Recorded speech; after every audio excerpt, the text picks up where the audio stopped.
కష్టపడాలి, స్పిరిచువల్గా కష్టపడాలి, లోక సంబంధంగా కూడా ఇక్కడ కష్టపడాలి. దాచుకోవడానికి కాదండి, నువ్వు ఏ ఉద్దేశంతో కష్టపడుతున్నావు అనేది ప్రాముఖ్యం. ఇప్పుడు నేను ఒక ఆఫీస్లో వర్క్ చేస్తున్నా. నేను అక్కడ ఆఫీస్లో నేను వర్క్ చేసేటప్పుడు ఆ కష్టపడేదాని ఉద్దేశం ఏంటి, ఆ కష్టపడేదాని వెనకాల ఉన్న ఉద్దేశం ఏంటి? దాచుకోవటానికా?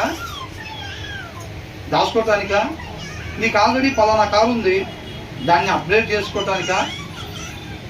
ఇంకా కొంచెం కష్టపడి ఇంకో ప్రమోషన్ వస్తే దాన్ని మించి ఇంకోటి కొనటానికా? ఏంటి, ఎందుకోసం కష్టపడుతున్నాం అనే దాన్ని చూస్తాడు దేవుడు. కష్టపడాలి, ఆఫీస్లో కానీ ఎక్కడైతే దేవుడి కృపను బట్టి మనకి పని చేసుకోవడానికి ఇస్తాడో ఆ ప్రదేశంలో కష్టపడాలి. ఎందు నిమిత్తం కష్టపడుతున్నావు అనేది ఆ ఉద్దేశాన్ని పరిగణలోనికి తీసుకుంటాడు. నేను బ్రతుకుతా, అవసరతలు ఎవరైతే ఉన్నారో ప్రభువా నీ కృప అయితే, నీకు ఇష్టమైతే లేని వాళ్ళకి కొంతమందికి నేను సహాయం చేసే భాగ్యాన్ని నాకు దయచేయి. నువ్వు కష్టపడేదాని వెనకాల ఉద్దేశం అదేనా అనేది చూస్తున్నాడు దేవుడు. వాక్య సారాంశం చెప్తుంది అది. నువ్వు నీ పిల్లలు, నీ భార్య, నీ తల్లిదండ్రులను పెట్టమని పెట్టద్దని చెప్పట్లేదు దేవుడు. వాళ్ళకు నువ్వు పెట్టాలి. అట్ ద సేమ్ టైము ఇంకా అదనంగా నీకు డబ్బులు వస్తుంది, ఇంకా నువ్వు ఎక్కువ కష్టపడగలిగితే కష్టపడాలి. దేనికోసం? లేనోళ్ళకి పెట్టడం కోసం. అర్థమవుతుందండి? లేని వాళ్ళకి పెట్టడం కోసం.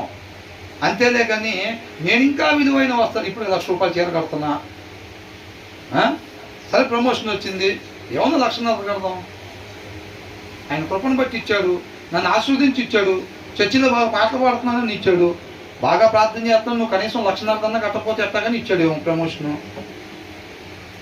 అవునా? ఇస్తే కాబట్టి ప్రమోషన్ ఇస్తే ₹1,50,000 చీర కట్టుకుని నాటమేనా, ₹1,50,000 ప్యాంట్ షర్ట్లు వేసుకుని నాటమేనా? అందుకని ఆయన ఇచ్చేది. కాబట్టి ఆయన ఎందు నిమిత్తం ఇస్తున్నాడో దాని కొరకు మనం దాన్ని ఉపయోగించకపోతే నష్టపోయే వారికి ఉంటాం, రేపు లెక్కప్పు చెప్పాల్సిన వాళ్ళంగా ఉంటాము అంటున్నాడు. అర్థమవుతుందండి?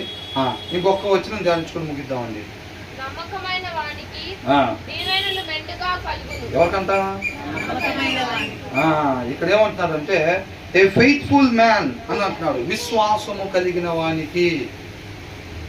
ఈ లోకంలో ఉండే వాళ్ళకి కాదండి. ఎవడన్నా దొంగతనం చేస్తుంటే అదే రారా కొద్దిగా అది రాత్రులు దొంగతనం చేద్దాం రారా అంటే నమ్మకంగా పోయేవాడికి దొంగ పట్లు పట్టకుండా న్యాయంగా నువ్వు బట్టేవాడికి దొంగతనంలో సాయం చేస్తే అది కాదు నమ్మకం అంటే. ఏంటి? సరే వద్దులేండి, ఇంతటితో ధ్యానించుకున్నాము. ఈ వచనం తగ్గించిన తర్వాత నేర్చుకుందాం. మన దేవుడికి మహిమ కలుగుతుంది.